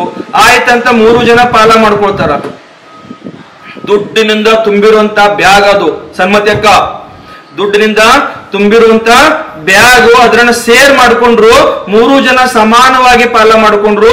3 ಜನ ಉಪಯೋಗ ಮಾಡ್ಕೊಂಡ್ರು. ಉಪಯೋಗ ಯಾವ ರೀತಿ ಮಾಡ್ಕೊಂಡ್ರು? ಧರ್ಮಾತ್ಮ ವ್ಯಕ್ತಿ ಧರ್ಮ ಕಾರ್ಯಕ್ಕೆ ಉಪಯೋಗ ಮಾಡ್ಕೊಳ್ಬಹುದು. ಕುಡುಕ ವ್ಯಕ್ತಿ ಪಾಪ ಕಾರ್ಯಕ್ಕೆ ಉಪಯೋಗ ಮಾಡ್ಕೊಳ್ಬಹುದು. ಒಬ್ಬ ಬಿಸಿನೆಸ್ ಮ್ಯಾನ್ ವ್ಯಕ್ತಿ ಆ ದುಡ್ಡು ಬಿಸಿನೆಸ್ಗೆ ಉಪಯೋಗ ಮಾಡ್ಕೊಳ್ಬಹುದು. ಹಣ ಇರೋದು ಒಂದೇ, ಅದರ ಉಪಯೋಗ ಅನೇಕ ತರದಾಗಿಬಿಡ್ತಿಲ್ಲಿ. ಹಾಗೆ ಈ ಇಂದ್ರಿಯಗಳಿದಾವಲ್ಲ, ಅನಾದಿ ಕಾಲದಿಂದ ನಾವು ಇಂದ್ರಿಯಗಳ ಉಪಯೋಗ ಏನಕ್ಕೆ ಮಾಡಿದೀವಿ ಹೇಳಿ? ಇಂದ್ರಿಯಗಳ ಉಪಯೋಗ ಏನಕ್ಕೆ ಮಾಡಿದೀವಿ? ಭೋಗಕ್ಕೆ ಮಾಡಿದೀವಿ. ಇಂದ್ರಿಯಗಳ ಉಪಯೋಗ ಆ ಇಂದ್ರಿಯ ವಿಷಯಗಳ ಭೋಗದಗೋಸ್ಕರನೇ ಮಾಡಿದೀವಿ. ಇಂದ್ರಿಯ ಉಪಯೋಗ ನಾವು ನಮ್ಮ ಆತ್ಮದ ವಿಷಯವನ್ನು ತಿಳ್ಕೊಳ್ಳೋದಕ್ಕೋಸ್ಕರ ನಾವು ಮಾಡಲಿಲ್ಲ. ನಮ್ಮ ಉಪಯೋಗ, ನಮ್ಮ ಪ್ರಯತ್ನ, ನಮ್ಮ ಪುರುಷಾರ್ಥ ಆತ್ಮನ ಸ್ವರೂಪ ತಿಳ್ಕೊಳ್ಳೋದಕ್ಕೋಸ್ಕರ ನಾವು ಮಾಡಲಿಲ್ಲ. ನಾವು ಮಾಡಿದ್ದೆಲ್ಲ ಏನು? ಬಾಹ್ಯ. ಒಬ್ಬ ಧರ್ಮ ಮಾಡ್ಲಿಕ್ಕೆ ಉಪಯೋಗ ಮಾಡಿದ. ಧರ್ಮ ಆದ್ರೆ ಯಾರ್ದೋ ದುಡ್ಡು, ಯಾರೆಲ್ಲ ಮನೆ ಜಾತ್ರೆ ಮಾಡೋರು. ಯಾರ್ದೋ ದುಡ್ಡು, ಎಲ್ಲೇದೋ ದುಡ್ಡು, ಅದೊಂದು ತಂದೆ ಧರ್ಮಾತ್ಮ ಆಗೋರು. ಇದು ಒಂದು ವ್ಯವಹಾರನೇ ಅದು. ಆಮೇಲೆ ಆ ದುಡ್ಡು ಮತ್ತೊಬ್ಬ ತಗೊಂಡೋದ, ಶರೆ ಕುಡ್ದ, ಹೊಡೆಯೋದು, ಬಡಿಯೋದು, ಹಿಂಸೆ ಮಾಡುದು, ಪಾಪ ಮಾಡುದು ಅವ್ನು ಮಾಡಿದ. ಮತ್ತೊಬ್ಬ ದುಡ್ಡು ತಗೊಂಡೋದ ಜಯಕೀರ್ತಿ ಅವ್ರು ಏನ್ ಮಾಡಿದ್ರು? ಮೆಡಿಕಲ್ ಶಾಪ್ ದಲ್ಲಿ ಒಳ್ಳೆ ಟ್ಯಾಬ್ಲೆಟ್, ಏನು ಟ್ಯಾಬ್ಲೆಟ್ ಅಂತಾರಲ್ಲ, ಟ್ಯಾಬ್ಲೆಟ್ಸ್ ಔಷಧಿ ಅವೆಲ್ಲ ತಂದಲ್ಲಿ ಇಟ್ಬಿಟ್ರು. ಈ ರೀತಿ ಉಪಯೋಗ ಅನೇಕ ಪ್ರಕಾರದಿರ್ಬೋದು, ಆದ್ರೆ ವಿಷಯ ಒಂದೇ ಇದೆ, ವಿಷಯ ಒಂದೇ ಇದೆ. ಆ ವಿಷಯದ ನಾವು ಸದುಪಯೋಗ ಮಾಡ್ಕೊಳ್ಳದಿದ್ದ ಕಾರಣದಿಂದ ಸಂಸಾರದಲ್ಲಿ ಪರಿಭ್ರಮಣ ಮಾಡ್ತಾ ಇದ್ದೀವಿ. ಅರ್ಥ ಆಯ್ತಲ್ಲ? समझे कि नहीं समझे? समझे कि नहीं? इस तरह से समझना चाहिए कि ना समझ को भी समझ में आना चाहिए. समझे क्या? ಉಪ್ಪಿನಕಾಯಿ ರುಚಿನೋ ಆತ್ಮರುಚಿ? ಆತ್ಮರುಚಿ. ಜಬ್ಬಾ ಶಬ್ಬಾಷ್, ಬಹಳ ಖುಷಿ ಆಯ್ತು. ಉಪ್ಪಿನಕಾಯಿ ಯಾರವರು? ನಮ್ಮವ್ರ? ನೆಂಟ್ರ? ಇಲ್ಲಿ 12 ಪ್ರಕಾರದ ಭೇದಗಳನ್ನ ಹೇಳ್ತಾ ಇದಾರೆ. ಈಗ ಎಷ್ಟು ಪ್ರಕಾರದ ಭೇದಗಳು? 12 ಪ್ರಕಾರದ ಭೇದಗಳು. ಈ ಸ್ಕೂಟರ್ ಅಡ್ಡ ಹಚ್ಚಿ ಬಂದಿರಬಹುದು ಇವರು ದಾರಿ ಮೇಲೆ. ಶಿವಪ್ರಕಾಶರು ಯಾರಾದ್ರೂ ತಂದು ಅಡ್ಡ ಹಚ್ಚಿಬಿಟ್ಟಿರ್ಬೋದು ಅಲ್ಲಿ ತರದು. ಆಯ್ತಲ್ಲ? 12 ವಿಷಯಗಳು, 12 ಭೇದಗಳು ಯಾವ್ಯಾವುದು? ಬಹುವಿಧ, ಕ್ಷಿಪ್ರ, ಅನುಸೃತ, ಅನುಕ್ತ, ಧ್ರುವ. ಇವು 6. ಏನು ಹೇಳಿದ್ರಿ ಇಲ್ಲಿ? ಬಹುವಿಧ, ಕ್ಷಿಪ್ರ, ಅನಿಸೃತ, ಅನುಕ್ತ ಮತ್ತು ಧ್ರುವ. ಹೀಗೆ ಇವು 6 ಹೇಳಿದ್ರು. ಇನ್ನು ಆತರ 6 ವಿರುದ್ಧವಾಗಿ, ಬಹುದ ವಿರುದ್ಧವಾಗಿ ಯಾವುದು? ಏಕ. ಬಹುದ ವಿರೋಧವಾಗಿ ಯಾವುದು? ಏಕ. ಬಹುವಿಧದ ವಿರೋಧವಾಗಿ ಏಕವಿಧ. ಹೀಗೆ ಬಹುದ ವಿರೋಧವಾಗಿ ಏಕ, ಬಹುವಿಧದ ವಿರೋಧವಾಗಿ ಏಕವಿಧ. ಆಮೇಲೆ ಯಾವುದು? ಮೂರನೇದು ಕ್ಷಿಪ್ರ, ಇದಕ್ಕೆ ಅಕ್ಷಿಪ್ರ ಅಂತ ಹೇಳಿದ್ರು. ಆಮೇಲೆ ಅನಿಸೃತ ಹೇಳೋದಕ್ಕೆ ನಿಸೃತ ಅಂತ ಹೇಳಿದ್ರು. ಆಮೇಲೆ ಅನುಕ್ತಕ್ಕೆ ಉಕ್ತ ಅಂತ ಹೇಳಿದ್ರು. ಆಮೇಲೆ ಕೊನೆಯದಾಗಿ ಧ್ರುವಕ್ಕೆ ಅಧ್ರುವ ಅಂತ ಹೇಳಿದ್ರು. ಹೀಗೆ ಇವು 12 ಪ್ರಕಾರದ ಭೇದಗಳನ್ನ ಇಲ್ಲಿ ಮತಿ ಜ್ಞಾನದ ಇಹ ಅವಾಯ ಅವಗ್ರಹ ಇಹ ಅವಾಯ ಧಾರಣ 4 ಹೇಳಿದ್ರು. ಅದಕ್ಕೆ ಮತ್ತೆ 6 ಪ್ರಕಾರದ ಭೇದಗಳನ್ನ ಹೇಳಿ ನಮಗಿಲ್ಲಿ ಕೊಟ್ಟಿದ್ದಾರೆ. ಆ ವಿಷಯಗಳನ್ನ ನಾವು ಮತ್ತೆ ತಿಳ್ಕೊಳ್ಬಹುದು. ಅದು ಸಂಕ್ಷಿಪ್ತದಲ್ಲಿ ಹೇಳ್ಕೊಳಕ್ ಆಗಲ್ಲ, ಬಹಳ ವಿಸ್ತಾರವಾಗಿ ಆ ಜ್ಞಾನದ ಬಗ್ಗೆ ಚರ್ಚೆ ಆಗತ್ತೆ. ಆ ಚರ್ಚೆ ಮಾಡಬೇಕಾದ್ರೆ ತತ್ವಾರ್ಥ ಸೂತ್ರದ ಅಧ್ಯಯನ ಯಾವಾಗ ಕೂತ್ಕೊಳ್ತೀವಿ ಅವಾಗ ಅದರ ಬಗ್ಗೆ ಚರ್ಚೆ ಮಾಡಬಹುದು. ಇನ್ನ ಸಕಲ ಪ್ರತ್ಯಕ್ಷ ಮತ್ತು ಜ್ಞಾನ ಕ ಮಹತ್ವ ಅಲ್ಲಿ ಯಾವುದಾಯ್ತು? ಪರೋಕ್ಷ ಮತ್ತು ಏಕದೇಶ ಪ್ರತ್ಯಕ್ಷದ ಬಗ್ಗೆ ಹೇಳಿದ್ರು ಹಿಂದಿನ ದೋಹದಲ್ಲಿ. ಇನ್ನಿಲ್ಲಿ ಸಕಲ ಪ್ರತ್ಯಕ್ಷ ಮತ್ತು ಜ್ಞಾನದ ಮಹತ್ವ ಇಲ್ಲಿ ಮುಂದಿನ ದೋಹದಲ್ಲಿ ಹೇಳ್ತಾರೆ. ಅದರಲ್ಲಿ ಮತ್ತೆ ವಿಷಯಗಳೆಲ್ಲ ಬಂದಿದಾವ. ಶ್ರುತ ಜ್ಞಾನದ ಬಂದಿದೆ, ಅವಧಿ ಜ್ಞಾನದ ಬಂದಿದೆ, ಮತ್ತೆ ಮನಪರಿ ಜ್ಞಾನದ ವಿಷಯಗಳೆಲ್ಲ ಬಂದಿದಾವ. ಅದರಲ್ಲಿ ಅದು ಸಂಕ್ಷಿಪ್ತದಲ್ಲಿ ಹೇಳಿಕ್ ಆಗುವುದಿಲ್ಲ. ವಿಶೇಷವಾಗಿ ತಿಳ್ಕೊಳ್ಬೇಕಾದ್ರೆ ತತ್ವಾರ್ ಸೂತ್ರದ ಅಧ್ಯಯನದಲ್ಲಿ ಅದರ ವಿಷಯಗಳನ್ನ ತಿಳ್ಕೊಳ್ಬಹುದು ಅಂತ ಹೇಳ್ತಾರೆ. ಮುಂದೆ 4ನೇ ನಂಬರ್ ದೋಹಾದಲ್ಲಿ 4ನೇ ನಂಬರ್ ದೋಹಾ ನೋಡೋದಿದೆ. सकल द्रव्य के गुण अनंत पर जाय अनंता, जाने एक काल प्रगट केवली भगवंता, ज्ञान समानन आन जगत में सुख को कारण, यह परमामृत जन्म जरा मृत रोग निवारण। जो सब द्रव्यों के अनंत गुणों और पर्यायों को हथेली पर रखे हुए आंवले की तरह एक ही समय में स्पष्ट जानता है, उसे केवल ज्ञान कहते हैं। प्रत्यक्ष ज्ञान अंद्रेನ ಕೇವಲ ಜ್ಞಾನ. ಅದೇನ್ ಹೇಳ್ತಾರಲ್ಲಿ? ಸಭಿ ಪದಾರ್ಥ ದ್ರವ್ಯಕ್ಕೂ ಅಂದ್ರೆ ಎಲ್ಲಾ ಪ್ರಕಾರದ ದ್ರವ್ಯಗಳು ಎಲ್ಲಾ ಪ್ರಕಾರದ ಗುಣಗಳನ್ನ ಒಂದೇ ಪರ್ಯಾಯ, ಎಲ್ಲಾ ಪ್ರಕಾರದ ಪರ್ಯಾಯಗಳನ್ನ ಒಂದೇ ಸಮಯದಲ್ಲಿ ಸಂಪೂರ್ಣ ಜ್ಞಾನ ಮಾಡಿಕೊಳ್ಳೋದು ಅದಕ್ಕೆ ಏನ್ ಹೇಳ್ತಾರ? ಸಕಲ ಪ್ರತ್ಯಕ್ಷ ಜ್ಞಾನ ಅಂತ ಹೇಳ್ತಾರ. ಈ ಪ್ರಕಾರದಲ್ಲಿ ಆ ಜ್ಞಾನ ಇರೋದು ಯಾರಿಗೆ? ಕೇವಲ ಜ್ಞಾನ ಅಂತ ತಿಳ್ಕೊಳ್ಬೇಕದು. ಅರ್ಥ ಆಯ್ತಾ? ಸಂಜೆಕ್ಕೆ ನೈ. ಈಗ ಒಂದು ಸ್ಕ್ಯಾನರ್ ಬಂದು ನೋಡ್ರಿ, ಸ್ಕ್ಯಾನರ್. ಆ ಸ್ಕ್ಯಾನರ್ ಮುಂದೆ ಮನುಷ್ಯನ ಓದ್ ನಿಲ್ಲಿಸಿದ್ರೆ ಸಾಕು, ಅವ್ನ ಸಂಪೂರ್ಣ ಹಿಸ್ಟ್ರಿ ಬಯೋಡೇಟಾ ಎಲ್ಲ ಬಂದ್ಬಿಡುತ್ತೆ ಅಲ್ಲಿ. ಸ್ಕ್ಯಾನರ್ ಬಂತು. ಈಗ ನಿಮ್ಗೆ ವ್ಯವಹಾರದಲ್ಲಿ ಎಕ್ಸಾಂಪಲ್ ಕೊಡ್ಲಿಕ್ಕೆ ಸಂಪೂರ್ಣ ವ್ಯಕ್ತಿದ ಸಂಪೂರ್ಣ ಸ್ಕ್ಯಾನ್ ಮಾಡ್ಬೇಕಂತಿಲ್ಲ, ಬರೇ ಹೆಬ್ಬೆರಳು. ಈಗ ಅದೇನು ನಿಮ್ಮದು ಥಂಬ್ ಒತ್ತಿರೆ ಸಾಕು, ನಿಮ್ಮ ಸಂಪೂರ್ಣ ಬಯೋಡೇಟಾ ತೆಗೆದುಕೊಟ್ಬಿಡ್ತೈತೆ ಅಲ್ಲಿ. ಅದು ನೀವ್ ಯಾವ ಊರು, ಎಲ್ಲಿಂದ ಬಂದ್ರಿ, ಯಾವ ಊರು, ನಿಮ್ಮ ಹೆಸರೇನು, ಏನು ನಿಮ್ದೆಂತ ಎಲ್ಲ ಪರಿಸ್ಥಿತಿ ಎಲ್ಲ ಹೇಳ್ತೈತಿ. ಆ ರೀತಿದು ಒಂದು ಬರೀ ಹೆಬ್ಬೆಟ್ನ ತಿಳ್ಕೊಂಡು ಸಂಪೂರ್ಣ ನಿಮ್ಮದ ಜ್ಞಾನ ಹೇಳೋದಕ್ಕೆ ಅದಕ್ಕೆ ಸ್ಕ್ಯಾನರ್ ಅಂತ ಹೇಳ್ತೀವಿ. ಹಾಗೆ ಇಲ್ಲಿ ಅದಕ್ಕಿಂತ ವಿಶೇಷವಾಗಿ ಅದಕ್ಕಿಂತ ವಿಶೇಷವಾಗಿ ಕೇವಲಿ ಭಗವಂತರು ಒಂದೇ ಸಮಯದಲ್ಲಿ ಒಂದೇ ಕ್ಷಣದಲ್ಲಿ ಸಂಪೂರ್ಣ ಆ ಪದಾರ್ಥದ ಭೂತ ಭವಿಷ್ಯ ವರ್ತಮಾನ ಎಲ್ಲವನ್ನೂ ಒಂದೇ ಸಮಯದಲ್ಲಿ ಹೇಳುವಂತ ಜ್ಞಾನ ಯಾವುದಂತಂದ್ರೆ ಅದು ಕೇವಲ ಜ್ಞಾನ ಅಂತ ತಿಳ್ಕೊಳ್ಬೇಕು. ಅರ್ಥ ಆಯ್ತಾ?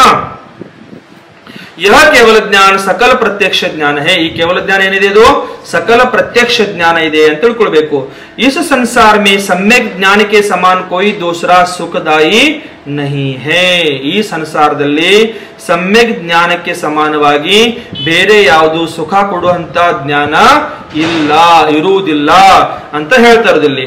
यह सम्यक ज्ञान ही जन्म जरा मृत्यु रूपी रोगों को, ಈ ಸಮ್ಯಕ್ ಜ್ಞಾನ ಏನು ಮಾಡುತ್ತೆ, ಜನ್ಮ ಜರಾ ಮೃತ್ಯು ರೂಪಿ ರೋಗಗಳನ್ನ ನಷ್ಟ ಕರ್ನೆ ಕೆ ಲಿಯೆ, ನಷ್ಟ ಮಾಡೋದಕ್ಕೋಸ್ಕರ ಉತ್ತಮವಾದ ಅಮೃತ ಇದೆ. ಉತ್ತಮವಾದ ಏನಿದೆ ಅದು ಅಮೃತ ಸಮಾನ ಇದೆ ಅಂತ ಇಲ್ಲಿ ಹೇಳ್ತಾ ಇರೋದು. ಅಮೃತ ಏನ್ ಮಾಡುತ್ತೆ, ಮನುಷ್ಯನ ಅಮರವಾಗಿ ಮಾಡುತ್ತೆ ಅಂತ ಹೇಳ್ತಾರೆ ಇಲ್ಲಿ. ಮನುಷ್ಯ ಏನ್ ಮಾಡುತ್ತೆ, ಅದು ಅಮರ ಮಾಡುತ್ತೆ. ಹಾಗೆ ಅದು ಅಮೃತಕ್ಕೆ ಸಮಾನವಾಗಿ ಈ ಜ್ಞಾನ ಇದೆ ಅಂತ ತಿಳ್ಕೊಳ್ಬೇಕಂತ ಹೇಳ್ತಾರ. ಜೈಸಾ ಹೋನಾ ಹೇ ವೈಸಾ ಹಿ ಕೇವಲಿ ಜಾನ್ತೆ ಹೇ ಯಾ ಜೈಸಾ ಜಾನ್ತೆ ಹೇ ವೈಸಾ ಹೋನಾ ಹೇ. ಪ್ರಶ್ನೆ ಕೇಳಿದ್ರು, ಬಹಳ ಸುಂದರವಾದ ಪ್ರಶ್ನೆ ಇಲ್ಲಿ. ಏನಂತಂದ್ರ ಹೇಗೆ ಆಗೋದಿದೆ ಮುಂದೆ ಭವಿಷ್ಯದಲ್ಲಿ ಅದನ್ನ ಹಾಗೆ ಕೇವಲಿ ಭಗವಂತರು ತಿಳ್ಕೊಳ್ತಾರೋ ಅಥವಾ ಏನು ಕೇವಲಿ ಭಗವಂತರು ತಿಳ್ಕೊಳ್ತಾರೋ ಅದು ಹಾಗೆ ಆಗೋದಿದೆ ಅಂತ ಪ್ರಶ್ನೆ ಕೇಳಿದ್ರು. ಅರ್ಥ ಆಯ್ತಲ್ಲ ಇದು ಪ್ರಶ್ನೆ? ಈ ಪ್ರಶ್ನೆಗೆ ಉತ್ತರ ಹೇಳ್ತಾರ, ಜೈಸಾ ಹೋನಾ ಹೇ ವೈಸಾ ಜಾನ್ತೆ ಹೇ. ಏನು ಮುಂದೆ ಆಗೋದಿದೆ ಅದನ್ನ ಅವರು ಕೇವಲಿ ಭಗವಂತರು ತಿಳ್ಕೊಳ್ತಾರ. ಜಿಸ್ ದ್ರವ್ಯ ಕಾ ಜೈಸಾ ಸ್ವಭಾವ ಹೇ ಉಸ್ಕೋ ವೈಸಾ ಹಿ ಜಾನ್ತೆ ಹೇ. ಯಾವ ದ್ರವ್ಯಗಳ ಸ್ವಭಾವ ಹೇಗಿದೆ ಆ ದ್ರವ್ಯಗಳ ಸ್ವಭಾವ ಅವರು ಹಾಗೆ ತಿಳ್ಕೊಳ್ತಾರೆ. ಜೈಸಾ ಜಾನ್ತೆ ಹೇ ವೈಸಾ ಹಿ ಪ್ರತಿಪಾದನ್ ಕಿಯಾ ಹೇ ಅನ್ಯತಾ ನಹಿ. ಅದು ಹೇಗಿದೆ ಹಾಗೆ ತಿಳ್ಕೊಂಡು ಅದನ್ನ ನಮಗೆ ಪ್ರತಿಪಾದನೆ ಮಾಡಿ ಹೇಳಿದಾರ.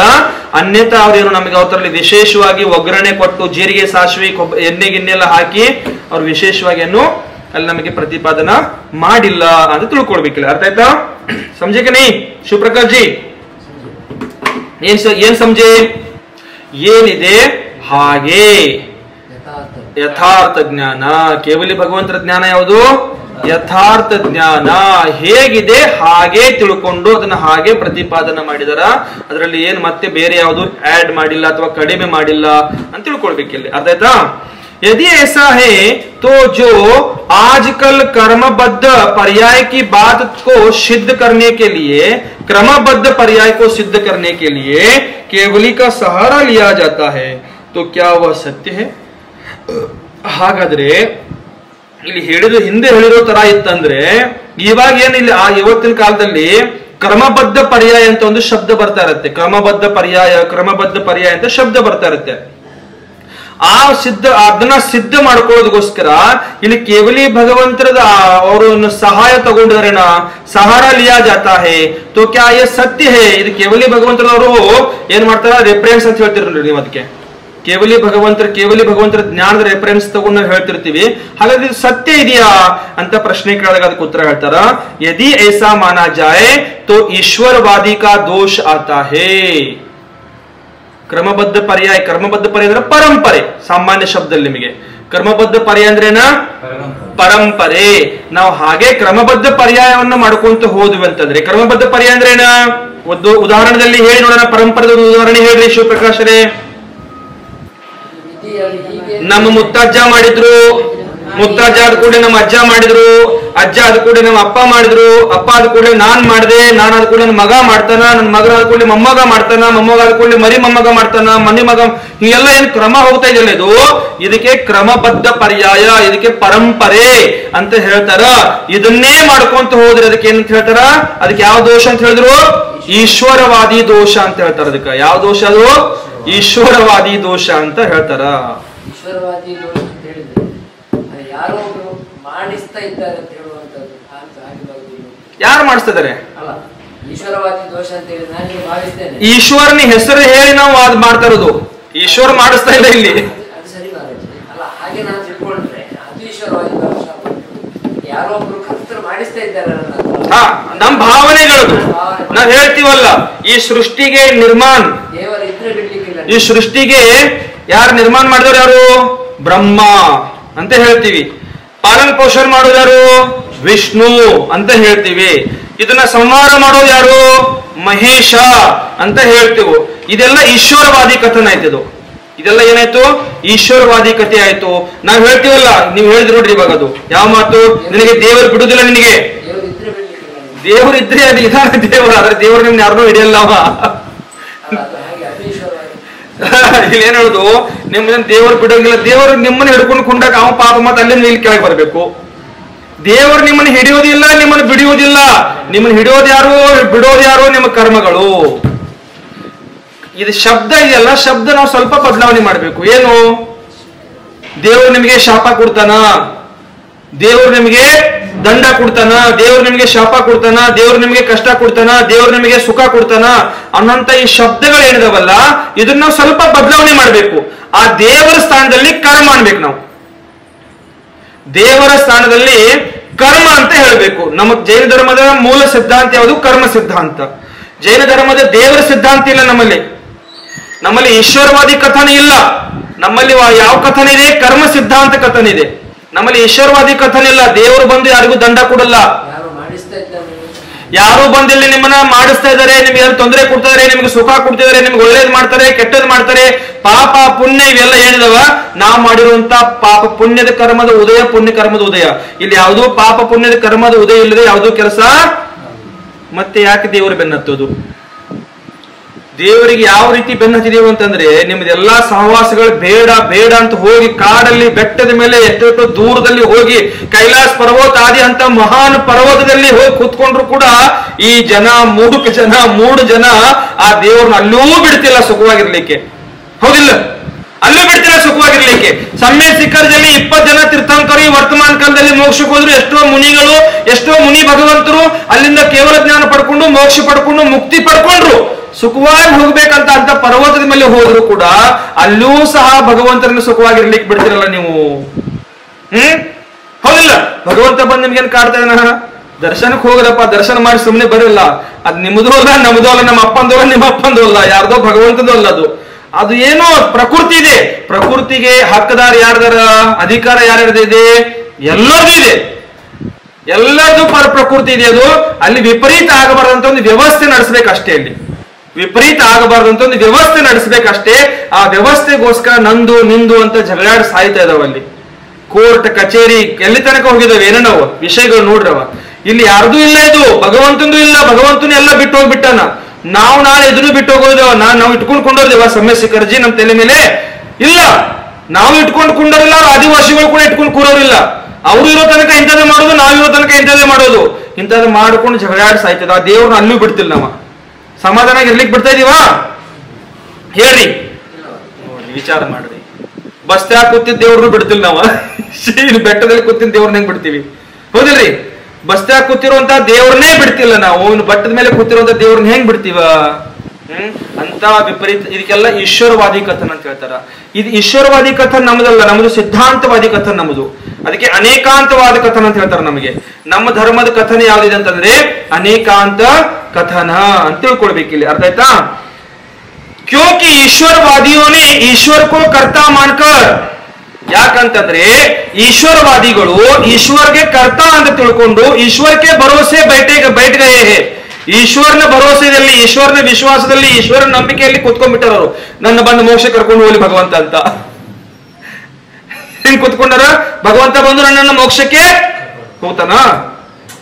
ಅವ್ರ ಹತ್ರ ಏನಾದ್ರು ಟ್ರಾವೆಲಿಂಗ್ ಏಜೆಂಟ್ ಎಲ್ಲ ಇರ್ಬೋದಲ್ಲ ಮೇಲೆ. ಅಲ್ಲಿಂದ ಬಸ್ ಕಳಿಸ್ತಾರೆ, ನಿಮ್ಮನ್ನು ಕೂರ್ಸ್ಕೊಂಡು ಮೇಲೆ ಹೋಗ್ತಾರ. ಯಮ ಹೆಂಗ್ ಬಂದು ಎಮ್ಮೆ ಮೇಲೆ ಕೂರ್ಸ್ಕೊಂಡು ಹೋಗ್ತಾನ ಹಂಗೆ ಏನಾದ್ರು ಇದೆಯಾ ವ್ಯವಸ್ಥೆಯಲ್ಲಿ? ಇಲ್ಲ. जो ईश्वर वादियों ने ईश्वर को कर्ता मानकर ईश्वर के भरोसे बैठ गए, जो ईश्वर करेगा सो होगा. ಭಗವಂತ ಹೇಗೆ ಮಾಡಿಸ್ತಾನ ಹಾಗೆ ಆಗಲಿ ಅಂತೀವಲ್ಲ ನಾವು. ಭಗವಂತ ಇದನ್ನ ನೋಡ್ಕೊಳ್ಳವ. ಏನಂತ ಹೇಳ್ತೀವಿ? ಭಗವಂತ ಇದನ್ನ ನೋಡ್ಕೊಳ್ಳವ. ಭಗವಂತ ಮಾಡಿ ನಿಮಗೆ ಏನ್ ಶಿಕ್ಷೆ ಕೊಡ್ಬೇಕು ಕೊಡ್ತಾನ ಅಂತ ಹೇಳ್ತೀವಿ ನಾವು. ಭಗವಂತ ಯಾರಿಗೂ ಶಿಕ್ಷೆ ಕೊಡಲ್ಲ ರೀ. ಭಗವಂತ ಯಾರಿಗೂ ದಂಡ ಕೊಡಲ್ಲ. ಭಗವಂತ ಯಾರಿಗೂ ಸುಖ ಕೊಡಲ್ಲ. ಭಗವಂತ ಯಾರಿಗೂ ದುಃಖ ಕೊಡಲ್ಲ. ಅಂತ ಭಗವಂತನಿಗೆ ನಾವು ಏನೇನೋ ಕಥನಗಳು ಮಾಡ್ತಾ ಇದ್ದೇವೆ ಅವ್ರಿಗೆ. ಹೌದಿಲ್ರಿ?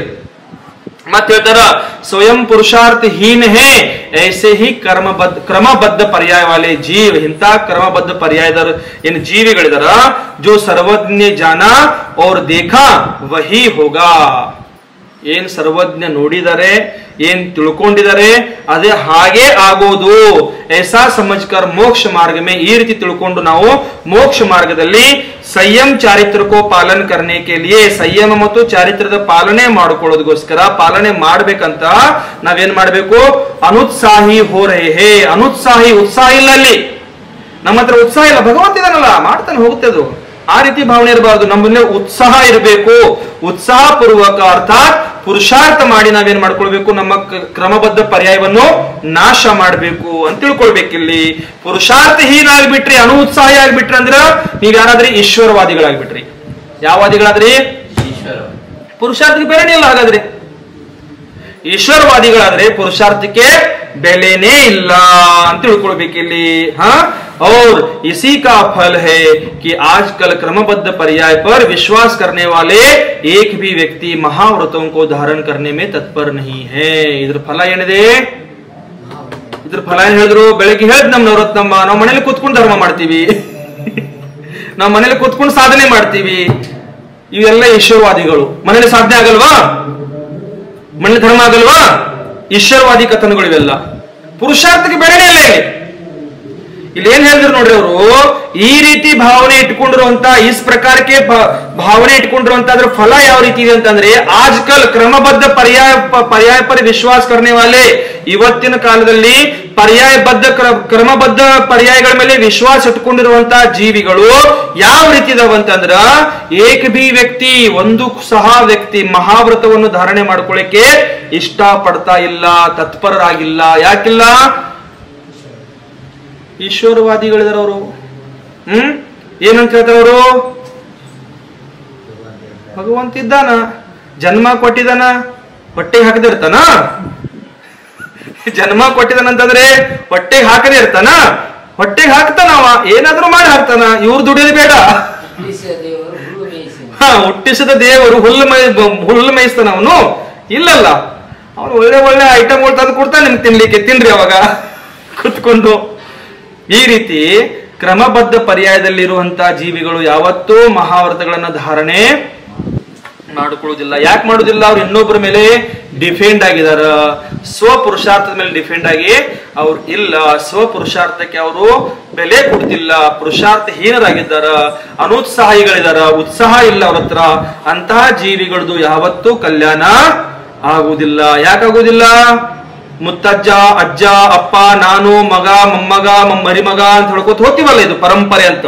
ಇವು ಪರಂಪರೆಯಲ್ಲಿ ಸತ್ತು ಹೋಗುವ, ಮುಂದೆ ಬೆಳಿಲಿಕ್ಕೆ ಪ್ರಯತ್ನ ಮಾಡುವುದಿಲ್ಲ ಇಂಥವ ಜೀವಿಗಳು. ಇಂಥ ಜೀವಿಗಳಿಗೆ ಏನ್ ಹೇಳಿದ್ರು ಕಡಿಮೆ ಇದೆ ಅಂತ ತಿಳ್ಕೊಳ್ಬೇಕು. ಬೋಧಿ, ಸಮಾಧಿ, ಪರಿಣಾಮ ಶುದ್ಧಿ, ಸಾತ್ಮೋಪಲಬ್ಧಿ, ಶಿವ ಸೌಖ್ಯ ಸಿದ್ಧಿ, ಚಿಂತಾಮಣಿಂ ಚಿಂತಿತ ವಸ್ತುದಾನೆ ತ್ವಾಮಂದ್ಯಮಾನಸ್ಯ ಮಮಸ್ತುತಿ. ನಮೋ ಅರಿಹಂತಾನಂ, ನಮೋ ಸಿದ್ಧಾನಂ, ನಮೋ ಆಯರ್ಯಾನಂ, ನಮೋ ಉವಜ್ಜಾಯಾನಂ, ನಮೋ ಲೋಯೇ ಸೌವಸಾಹುನಂ. ದ್ವಾದಶಾಂಗ ಜನವಾನಿ ಮಾತಾ ಕಿ.